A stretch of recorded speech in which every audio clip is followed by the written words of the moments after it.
poursuivre notre émission. Dans cette deuxième rubrique, nous allons vous parler des limitations de mandat. Comme vous le savez, avant-hier, je pense le 3 octobre dernier, les chefs d'État, du 3 au 4 octobre, les anciens chefs d'État d'Afrique se sont retrouvés dans la capitale nigérienne, à Niamey plus précisément, à l'invitation du NDI, le National Democratic Institute, et African Forum, pour, n'est-ce pas, essayer de parler du constitutionnalisme en Afrique, pour parler des limitations du mandat et pour comprendre ce qui, n'est-ce pas, rend certains présidents tellement amoureux du pouvoir qu'ils ne veulent pas lâcher le pouvoir. Ils veulent mourir au pouvoir, comme le président du Togo, qui envisage le faire, si le peuple togolais le lui permettait. Alors, nous allons vous parler de cela et en même temps attirer l'attention de Faure Gnassingbé, le président togolais, que quel que soit le cas, tout âme goûtera la mort. Vous voyez, l'image que vous avez devant vous, je pense que c'est quand le chef de l'État est allé à Paris, aux obsèques du raciste Jacques Chirac. Je l'appelle raciste parce que c'est un gars qui n'a jamais caché son racisme. Il a traité les Noirs de tout. Des gens qui sentent mauvais, des gens qui apportent ceci ou cela au même moment. C'est l'idole de certains présidents africains. Alors, c'est pour vous dire que, quel que soit ce qui sera l'homme sera dans ce monde, un jour, il va mourir. Quand Chirac était enterré, il n'avait rien emporté avec lui. Rien du tout. Il s'est retrouvé seul dans sa tombe comme il est venu. Et je rappelle à tous ces présidents-là qui veulent une présidence à vie qu'ils n'auront pas le temps de savourer la vie en n'étant pas président. Parce qu'il y a une belle vie en dehors de la présidence. En ce moment-là, vous n'avez plus de soucis. Comme notre président, moi, la fois passée, quand j'ai vu, lors du sommet de l'ONU, quand j'ai vu que les gens sont en train de... Quand j'ai vu que les gens sont en train de rechercher leur président pour leur dire bonjour et parler avec eux, le président du Togo était introuvable. Il s'est caché parce que les Togolais à New York disaient non, ils voulaient le voir pour crier sur lui. Moi, je l'ai toujours dit, ce n'est pas que c'est de gaieté de cœur que cela se passe. J'aurais souhaité que lorsque mon président arrive, que ces citoyens qui sont dans la diaspora puissent s'asseoir avec lui et échanger sur la vie de leur nation. Comme les présidents des autres pays l'ont fait. Les George Weah et autres sont venus, ils ont rencontré leurs citoyens. Les présidents ghanéens, les présidents sénégalais. Mais le président togolais ne pouvait pas le faire parce qu'il est un usurpateur. Lorsqu'on usurpe le pouvoir, on n'a pas la vie tranquille. On devient aussi esclave de ce pouvoir que l'opprimé, le peuple opprimé n'est pas à l'aise et lui-même l'oppresseur n'est pas à l'aise. Alors c'est ici le lieu de saluer la sagesse démocratique de son excellence Mahama Youssoufou du Niger. Mahama Youssoufou du Niger qui clame haut et fort. Écoutons-le plutôt. Je suis un démocrate convaincu. La preuve d'ailleurs, j'en parlais tout à l'heure avec le président Macron. En 2021, je m'en vais. C'est mon dernier mandat. Je ne vais pas triturer la Constitution. Alors quand j'entends des qualificatifs, dictateurs, etc., ça me fait sourire. Parce que moi, je ne me sens pas concerné. Je vous remercie, madame.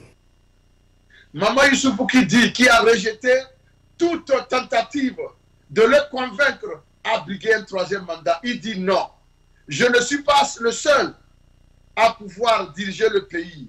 Le Niger a des millions d'habitants et il y en a qui peuvent faire l'affaire. Et nous devons tout faire pour éviter que les gens aient ce syndrome de troisième, quatrième mandat. C'est pourquoi en France, lorsque les médias français, parce que c'est là où ça commence, ce sont ces médias-là qui poussent les gens à dire qu'ils veulent faire le troisième mandat parce que c'est la politique française. Instaurer ce troisième mandat, quatrième mandat, où les présidents vont perdre leur légitimité et comme ça, la France va voler à leur secours. Et désormais, ils vont tout devoir à la France et ils feront la fête de la France. Même ce président Mahamadou Issoufou a dit non. Quelles que soient vos tentatives de combine et corruption, je ne ferai jamais un troisième mandat. D'ailleurs, la raison pour laquelle le sommet sur le constitutionnalisme en Afrique s'est déroulé au Niger, à Niamey, chez lui. C'est pour réaffirmer son attachement à des mandats limités à la présidence. C'est une question morale. Ce n'est même limitation. La limitation des mandats n'est pas une question politique. C'est une question d'éthique et de morale. C'est une question, n'est-ce pas, qui n'a rien à voir avec la volonté ou le manque de volonté politique. Mais il faut être, n'est-ce pas, moralement, n'est-ce pas, responsable. Il faut être éthiquement quelqu'un sur qui on peut compter. On n'a pas besoin de donner sa parole. Lorsque vous faites 2 mandats, demandez-vous. Si tout le monde avait la chance de faire 2 mandats et partir, je pense que mon pays ne serait pas à ce niveau-là. Mais lorsque vous acceptez, garder le pouvoir dans une seule famille, de père en fils, pendant 53 ans, avec des écoles qui n'ont pas de toit, avec des écoles où les enfants sont assis par terre, avec des écoles que l'eau envahit à chaque petite pluie, moi je pense qu'il y a un problème d'éthique là-bas. Il y a un problème de moralité là-bas. Il y a un problème. Ce n'est pas un problème politique. C'est pourquoi j'ai dit auparavant que le problème togolais n'a rien à voir avec les élections. Parce qu'il n'est pas politique. C'est un problème éthique, c'est un problème moral. Que la personne qui maintient le peuple sous ce système avili par 53 ans de pouvoir, ce système sclérosé qui est en train de spolier tout le monde, les terres et les hommes, c'est à lui la responsabilité. C'est à lui comme la responsabilité de dire désormais, je vais sortir par la petite porte, dans la grande porte. Je vais de moi-même renoncer à ce spectacle déshonorable. Désormais, le Togo est le seul pays en Afrique où le président a déjà fait 3 mandats et qui ne dit rien, qu'il veut foncer sur un 4e mandat. Le Togo, dans toute l'Afrique entière, c'est le Togo seul qui est cette zone d'ombre, cette zone noire, humiliante, déshumanisante, dégradante, dégravoyante. C'est le Togo qui incarne cela. Monsieur Faure-Gnassingbé, vous avez encore de la chance. Vous pouvez sortir par la grande porte. Pendant que le peuple est encore là, il observe. Pendant que le peuple est encore là, il te regarde.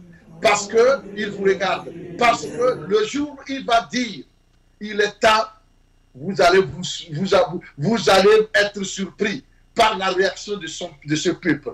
Ce peuple, c'est une bombe à retardement.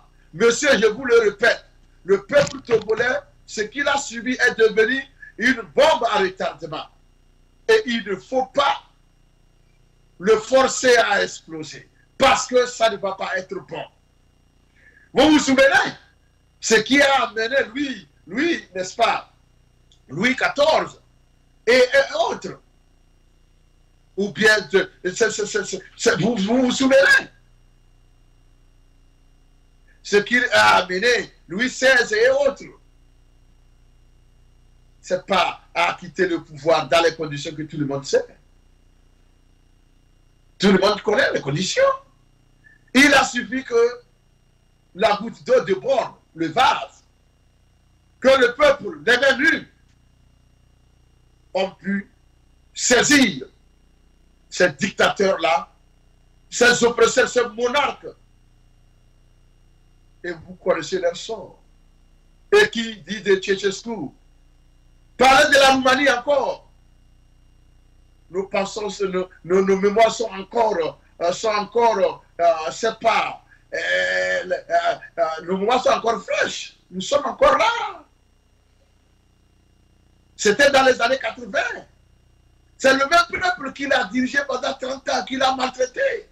C'est le même peuple qui s'est soulevé contre lui. Alors, Faure-Gnassingbé, vu votre âge, vous avez encore de l'avenir. Je sais que vous serez utile au peuple togolais en n'étant pas président. Parce que vous allez désormais devenir un ancien chef de l'État.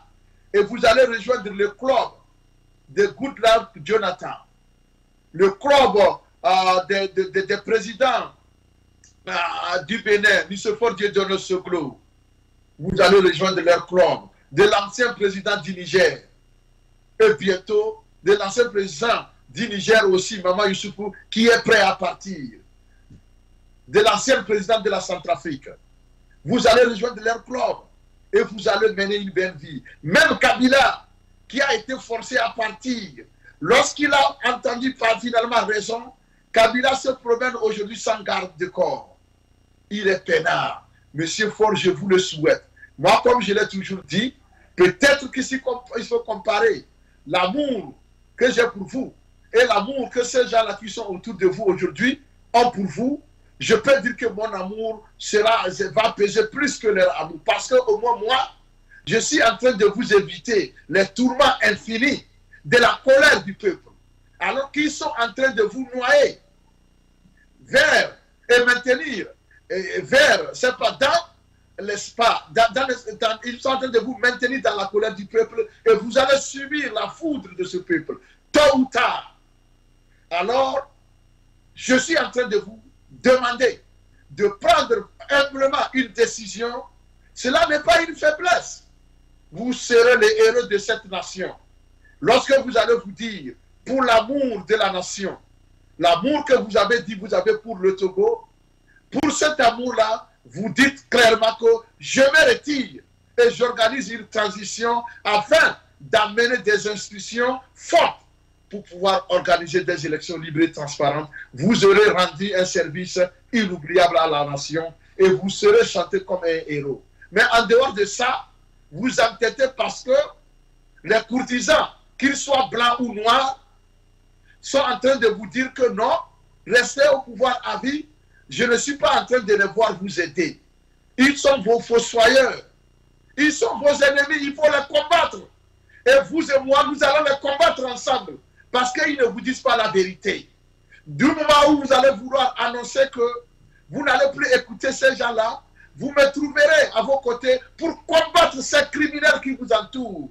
Et vous débarrasser de ces criminels-là afin que vous puissiez librement prendre vos responsabilités. Le Togo aura besoin de vous, mais en n'étant pas président, vous avez déjà fait vos preuves. Le Togolais est satisfait de ce que... a dit, oui, c'est bon, mon président, 15 ans, c'est bon, laissez-nous en paix. Laissez les autres venir faire, on va voir, et on va vous comparer. C'est pourquoi je dis que vous avez de l'avenir. N'écoutez pas ces gens-là.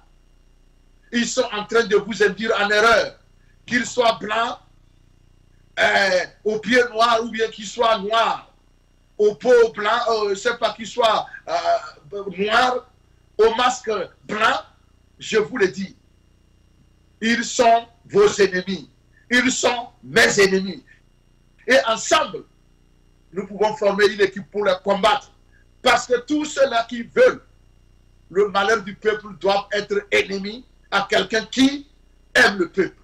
Et je ne doute pas que vous puissiez un jour vous lever et dire le contraire de ce que ces gens-là pensent.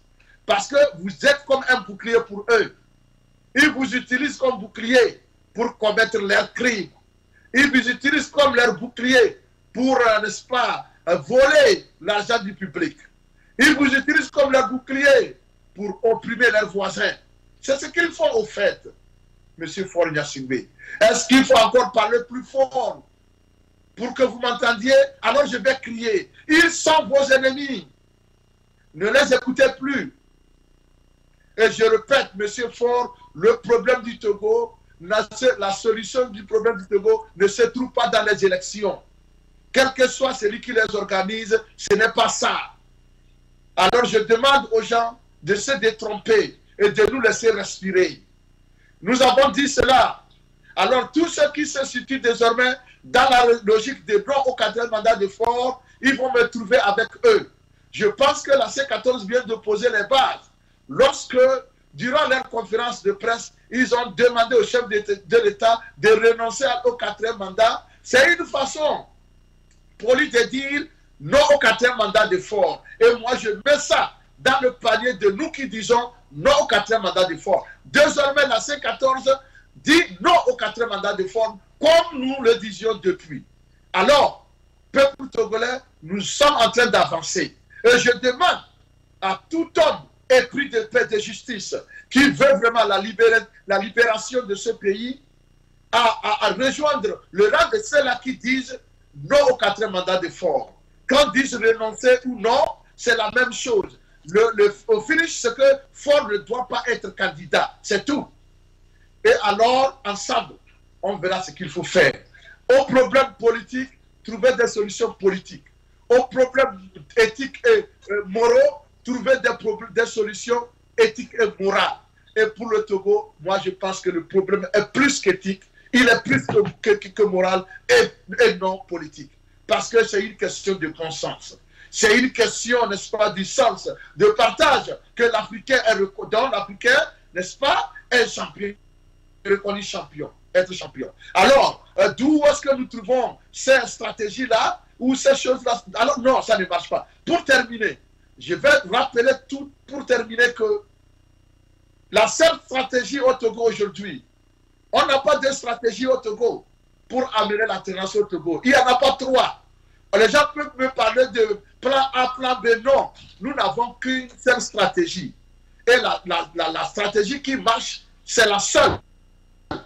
C'est la stratégie qui consiste à demander à Faure de partir, de se retirer. Quelle que soit la façon dont vous le dites, dites-le. C'est la seule stratégie gagnante. Maintenant, quand quelqu'un me parle d'une autre stratégie, je dis non. Il n'a pas vu vrai. Alors, Faure, Basgo, et nous disons solennellement, pas de 4e mandat pour Faure. C'est pourquoi je vais demander désormais à tout le peuple togolais, toutes les 40 ethnies du Togo, il faut traduire ce slogan dans vos langues. Il faut traduire ce slogan non 4e mandat de Faure dans toutes les langues du Togo. Désormais, lorsqu'un paysan est en train de labourer son sol, la terre, lorsqu'il fait une pioche, deux fois, il se lève, il n'a qu'à dire non au 4e mandat de Faure dans son champ. Faure va écouter. Lorsque l'apprenti mécanicien est à son lieu de travail, après avoir, placé une roue, la roue d'une moto, il n'a qu'à dire non au 4e mandat de Faure. Lorsque l'enseignant est en train d'enseigner, après avoir fini son cours, avant de sortir, il n'a qu'à dire non au 4e mandat de Faure et les élèves doivent reprendre à l'unisson. Parce que c'est un acte patriotique. Il faut se montrer patriotique. C'est comme ça. C'est comme on chante l'hymne national. Désormais, le non au 4e mandat de Faure doit venir avant même l'hymne national. Parce que l'hymne national signifie que le pays est souverain. Le Togo n'est pas un pays souverain. Alors, le non au 4e mandat prime sur l'hymne de la République. Parce qu'il faut d'abord retrouver la liberté afin de pouvoir chanter l'hymne là qui parle de notre liberté qui a été bafouée, qui a été confisquée.